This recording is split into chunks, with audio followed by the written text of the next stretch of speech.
Hi friends, welcome back to my channel flavours of Dharani. இன்றைக்கி நம்ம நல்ல கமன்னு சூப்பரான மட்டன் குழம்பு எப்படி பண்ணலாங்கிறத பார்க்கலாமா? ஃபர்ஸ்ட் இதுக்கு நம்ம ஃப்ரெஷ்ஷான மசாலா ரெடி பண்ணிடலாம். 2 ஸ்பூன் தனியா, 1.5 ஸ்பூன் சோம்பு, 5 முந்திரி, 4 ஏலக்காய், 2 துண்டு பட்டை, 1/2 ஸ்பூன் மிளகு இவ்வளோத்தையும் சேர்த்துட்டு கொஞ்சம் ரோஸ்ட் பண்ணி எடுத்துக்கலாம். இந்த மாதிரி நல்லா செவக்கிற அளவுக்கு வறுத்து எடுத்துக்கலாம். இப்போது இதை தனியாக ஒரு பிளேட்டுக்கு மாற்றி வச்சிடலாம். இப்போது ஒரு அரை மூடி அளவு நான் தேங்காய் எடுத்திருக்கேன். அதே கடாயில் சேர்த்துட்டு இதையுமே நல்லா செவக்கிற அளவுக்கு வறுத்து எடுத்துப்போம். இதில் கொஞ்சமாக நான் சின்ன வெங்காயம் சேர்த்துக்கிறேன், ஒரு கொத்து கருவேப்பிலை. இப்போ இதையுமே நல்லா நம்ம வறுத்து எடுத்துக்கலாம்.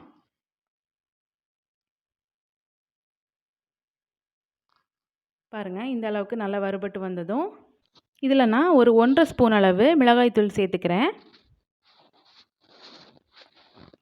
இல்லைன்னா நீங்கள் வத்தல் மிளகாய் கூட சேர்த்துக்கலாம். நான் மிளகாய் தூள் எடுத்திருக்கேன். இப்போது இதையுமே நல்லா நம்ம வறுத்து எடுத்துடலாம். அவ்வளோதான். இப்போ இதை ஒரு பிளேட்டில் ஆற வச்சிடலாம். ஆற வச்சுட்டு இதை நல்லா அரைச்சி எடுத்துக்கோங்க. நல்லா மையாக அரையணும். இப்போது ஒரு குக்கரில் ஆயில் சேர்த்துக்கலாம். இப்போது இதில் நான் ஒரே ஒரு பெரிய வெங்காயம் கட் பண்ணி வச்சுருக்கேன். இந்த மாதிரி இதை இதில் சேர்த்துட்டு நல்லா வதக்கி எடுத்துப்போம்.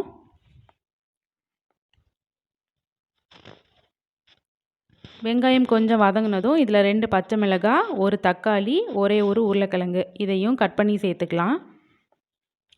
இப்போது இந்த தக்காளி வெங்காயம் எல்லாம் நல்லா சாஃப்ட் ஆகுற வரைக்கும் நம்ம வதக்கி எடுத்துக்கலாம். இப்போது இதில் நான் ஒரு 1.5 ஸ்பூன் அளவு இஞ்சி பூண்டு பேஸ்ட்டு சேர்த்துக்கிறேன். பச்சை வாசனை போகிறது வரைக்கும் நல்லா வதக்கி எடுத்துப்போம். நல்லா வதங்கிருச்சு. இப்போ நான் ஒரு 1/2 கிலோ அளவு மட்டன் எடுத்திருக்கேன். இதை நல்லா மஞ்சள் தூள் போட்டு சுத்தம் பண்ணி வச்சுருக்கேன். இப்போது இந்த மட்டனை இதில் சேர்த்துடலாம். சேர்த்துட்டு ஒரு 2-3 வாட்டி நல்லா பிரட்டி விட்டுப்போம்.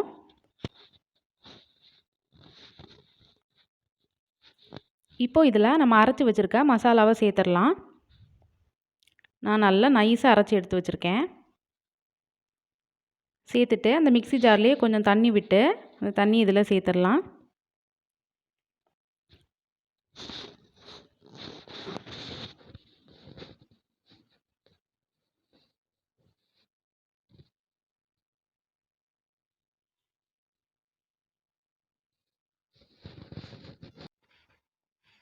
இப்போது இதை நல்லா ஒரு வாட்டி கலந்து விட்டுக்கோங்க.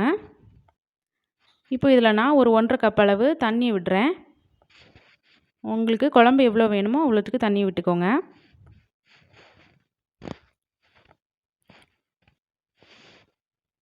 இப்போ இதை ஒரு வாட்டி மிக்ஸ் பண்ணி விட்டுட்டு இதில் நான் ஒரு 2 ஸ்பூன் அளவு கல்லுப்பு சேர்த்துக்கிறேன்.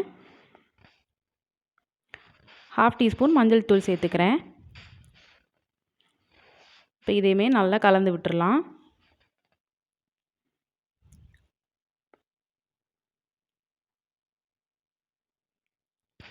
இப்போ இதில் ஃபைனலாக கொஞ்சமாக கொத்தமல்லி தழை தூவிக்கோங்க. கொஞ்சமாக புதினா சேர்த்துட்டு குக்கரை நம்ம மூடி வச்சு ஒரு 5 விசில் விடுங்க. 4லேருந்து 5 விசில் நமக்கு போதும். அவ்வளோதான். ப்ரெஷர் ஃபுல்லாக போனதும் நம்ம ஓப்பன் பண்ணி பார்த்துடலாம். சூப்பரான மட்டன் குழம்பு ரெடி ஆகிடுச்சு. இதே மெத்தடில் நீங்களும் வீட்டில் ட்ரை பண்ணி பார்த்துட்டு எப்படி இருக்குதுன்ட்டு மறக்காமல் கமெண்ட் பண்ணுங்கள். இந்த வீடியோ உங்களுக்கு கண்டிப்பாக பிடிக்கும்னு நினைக்கிறேன். பிடிச்சிருந்துச்சுன்னா லைக் பண்ணுங்கள், சப்ஸ்கிரைப் பண்ணுங்கள். தேங்க்ஸ் ஃபார் வாட்சிங்.